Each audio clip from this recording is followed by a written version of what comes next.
स्वागत है दोस्तों आप सबका मेरे YouTube चैनल जिसका नाम है साइंस आसान है। चलिए प्रकाश का लेक्चर 2 स्टार्ट करते हैं और आज हम जानने वाले हैं इस लेक्चर 2 में कि प्रकाश का परावर्तन क्या होता है और परावर्तन के कितने नियम है और वो क्या-क्या है। चलिए दोस्तों स्टार्ट करते हैं लेक्चर को। प्रकाश का परावर्तन क्या होता है? जब प्रकाश की किरण किसी माध्यम से आती है जब प्रकाश की किरण किसी माध्यम से आती है और किसी चिकनी या फिर पॉलिश सतह से टकराती है, तो उस सतह से टकराने के बाद फिर उसी माध्यम में वापस लौट जाती है। इस प्रक्रिया को प्रकाश का परावर्तन कहते हैं। जैसे यहाँ पे एक पॉलिश किया हुआ सतह है, प्रकाश की किरण वायुमंडल से आ रही है और इस दर्पण से टकराने के बाद फिर उसी माध्यम में वापस लौट जा रही है, तो बस इसी प्रक्रिया को हम प्रकाश का परावर्तन कहते हैं।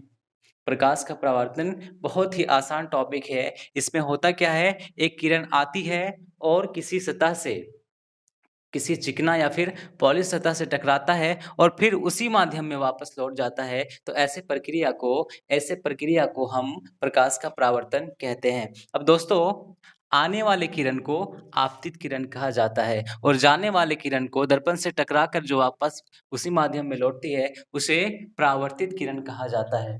अब इसे कैसे याद रखेंगे कि आपतित किरण और परावर्तित किरण? बहुत सारे बच्चे भूल जाते हैं आपतित किरण और परावर्तित किरण कि आने वाला किरण आपतित किरण होता है या फिर जाने वाला आपतित किरण होता है। तो ऐसे याद रखेंगे, आने वाला अपना होता है आने वाला अपना होता है यानी कि आपतित किरण। आने वाला आपतित किरण, आने वाला अपना होता है आपतित किरण, जाने वाला पराया होता है परावर्तित किरण। अब ये जो परावर्तन होता है दोस्तों, वो दो नियम को फॉलो करके होता है।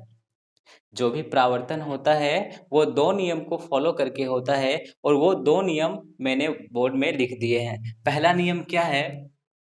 पहला नियम है परावर्तन का, आपतित किरण, परावर्तित किरण तथा आपतन बिंदु पर अभिलंब सभी एक ही तल में होते हैं। यानी कि यहाँ पर हमें अभिलंब डालना पड़ेगा। तो यहाँ पे दोस्तों अभिलंब का मतलब होता है एक 90 डिग्री।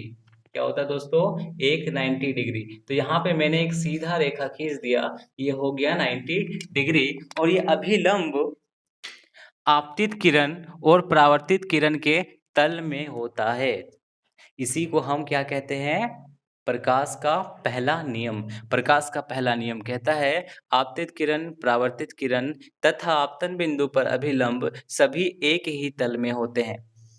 जैसे दोस्तों यहाँ पे जो आपतित किरण है और परावर्तित किरण और ये जो अभिलंब है, ये जो अभिलंब है, ये सारे एक ही तल में है और इस तल को बोलते हैं हम आपतन बिंदु। क्या बोलते हैं दोस्तों? जहाँ पे तीनों आपतित किरण, परावर्तित किरण और अभिलंब मिलते हैं उसे हम कहते हैं आपतन बिंदु। दोस्तों ये था पहला नियम। अगर आपको आगे हम चलिए पहले पढ़ लेते हैं दूसरा नियम। ये दूसरा नियम क्या कहता है? परावर्तन का दूसरा नियम कहता है कि आपतन कोण और परावर्तन कोण हमेशा बराबर होता है। दोस्तों यहाँ पे जो आपतित किरण है और ये जो अभिलंब है, यहाँ पे एक कोण बना रही है जिसे हम कहते हैं आपतन कोण। क्या कहते हैं दोस्तों? आपतन कोण। और यहाँ पे आप देख रहे हैं जो परावर्तित किरण है और अभिलंब उसके बीच में भी एक कोण बन रहा है। इस कोण को कहते हैं परावर्तन कोण। क्या कहते हैं दोस्तों? परावर्तन कोण। ये जो आपतन कोण है इसे हम आई से इंग्लिश में डिनोट करते हैं, सूचित करते हैं। और ये जो परावर्तन कोण है इसे हम आर से डिनोट करते हैं। आई का मतलब होता है इंसिडेंट रे और रिफ्लेक्टेड रे। तो ये हो गया आई और ये हो गया आर। दोस्तों आपतन कोण और परावर्तन कोण हमेशा बराबर होता है, यानी कि एंगल आई बराबर होगा एंगल आर के। आपतन कोण, एंगल आई का मतलब है आपतन कोण, एंगल ऑफ इंसिडेंट, और एंगल आर का मतलब है एंगल ऑफ रिफ्लेक्शन। यानी कि आपतन कोण और परावर्तन कोण हमेशा बराबर होता है। आज का ये लेक्चर यहीं तक रखते हैं दोस्तों। आज हमने पढ़ लिया परावर्तन क्या होता है और परावर्तन के नियम।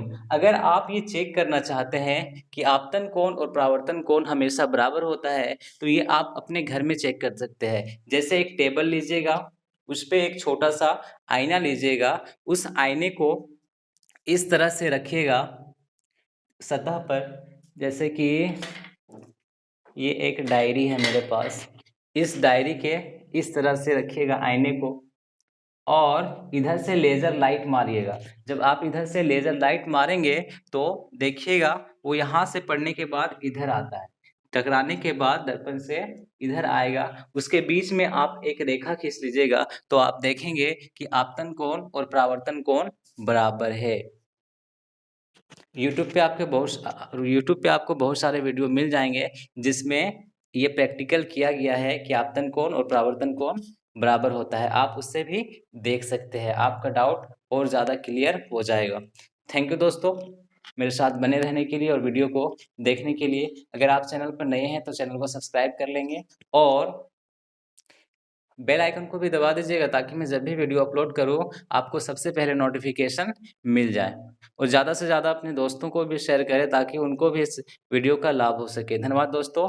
इस चैप्टर्स का जितना भी लेक्चर मैं बना रहा हूँ सबका PDF नोट्स डिस्क्रिप्शन बॉक्स में डाल दे रहा हूँ। तो आज मैंने जो भी टॉपिक्स बताए हैं वैसे तो मैंने लिख दिया है, लेकिन उसमें और अच्छे से नोट्स में लिखा है, तो आप वहाँ से डिस्क्रिप्शन बॉक्स से नोट्स भी डाउनलोड कर सकते हैं। धन्यवाद।